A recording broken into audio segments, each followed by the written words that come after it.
ఆ రహస్య స్థలములు అంటే ఎక్కడికో వెళ్ళిపోయి వెతకమనో కాదండి. దేవుడే స్వయంగా సెలవిస్తున్న మాట ఏంటంటే, అంధకార స్థలములు అంటే మనం ఎంతో కష్టపడి దాచుకున్న సొమ్ము ఎవరికి ఇచ్చి ఉంటామండి, వాళ్ళు ఇవ్వట్లేదు, మనల్ని ఎంతో ఇబ్బంది పెడుతున్నారు. మళ్ళీ రహస్య స్థలములు అంటే మన పూర్వీకుల ద్వారా మనం పొందుకోవాల్సిన ఆస్తి ఎక్కడో చిక్కుబడి ఉంది, దాన్ని కూడా దేవుడే స్వయంగా మనకి ఇస్తానని సెలవిస్తున్నాడు. అది ఎందుకనంటే మన కష్టాజీతం అనేది అది వ్యాపార రూపమా, లేదంటే ఉద్యోగంలోనా, లేదంటే ఎవరికో ఇచ్చి మోసపోయో ఎక్కడో బంధించబడి ఉన్నాయి కదండి.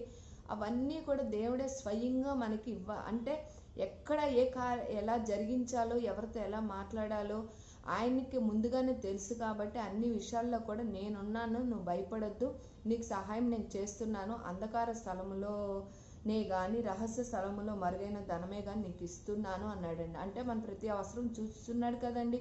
మనం ఎటువంటి అవసరతలో కూడి ఉన్నామో తెలుసు, మనం